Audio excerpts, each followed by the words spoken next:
ముఖ్యమంత్రితో కలిసి కరివేన రిజర్వాయర్ను పరిశీలించిన అనంతరం నిర్వహించిన సమావేశంలో సాగునీటి శాఖ మంత్రి ఉత్తమ్ కుమార్ రెడ్డి మాట్లాడారు. రాబోయే 5 ఏళ్లలో రాష్ట్రంలో రికార్డు స్థాయిలో ఆయకట్టు పెరగబోతోందని, ప్రజలకు సాగునీరు, తాగునీరు పెద్ద ఎత్తున అందుబాటులోకి రాబోతోందని ధీమా వ్యక్తం చేశారు.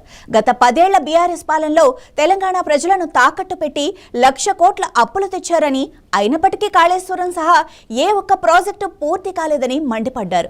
ఉమ్మడి మహబూబ్ నగర్ జిల్లా అవసరాలను పక్కన పెట్టి జూరాల నుంచి శ్రీశైలానికి నీళ్లు మళ్లించడం గత ప్రభుత్వం చేసిన ఘోర తప్పిదమని ఉత్తమ్ కుమార్ రెడ్డి విమర్శించారు.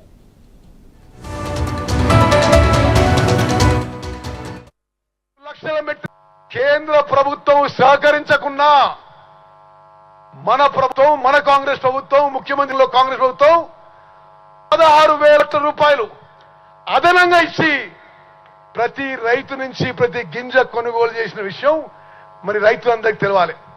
అదేవిధంగా ఇప్పుడు యాసంగి పంటలో మనం కొనుగోలు చేస్తున్న వరి విషయంలో కేంద్ర ప్రభుత్వం కేవలం 51 లక్షల మెట్రిక్ టన్నులు తెలంగాణ రైతాంగా నుంచి కొనుగోలు చేస్తుంది. మన కాంగ్రెస్ ప్రభుత్వం 600 కోట్లు ఖర్చు పెట్టి 75 లక్షల మెట్రిక్ టన్నుల వరి ధాన్యం కొనుగోలు చేస్తున్న విషయం కూడా తెలంగాణ రైతాంగానికి, వరి రైతులందరికీ తెలవాలని చెప్పి మనం చేస్తున్నాం. మిత్రులారా, నాకు ఈ 2 రోజుల పర్యటన చాలా సంతృప్తినిచ్చింది. నేను నిర్వహిస్తున్న శాఖలో మరి తెలంగాణ రాష్ట్రంలో అతిపెద్ద జిల్లాలో, ఉమ్మడి మహబూబ్ నగర్ జిల్లాలో, నాకు ఎంతో ఆత్మీయ సంబంధం ఉన్న ఈ జిల్లాలో మరి ఇరిగేషన్ ప్రాజెక్టులు ఒక మంచి వేగవంతంగా పూర్తవుతాయని చెప్పి సంపూర్ణ నమ్మకం ఉంది. మీ అందరికి కూడా మాటిస్తున్నాం.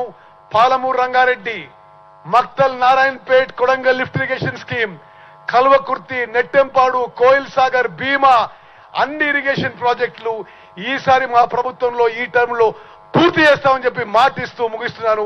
జై హింద్.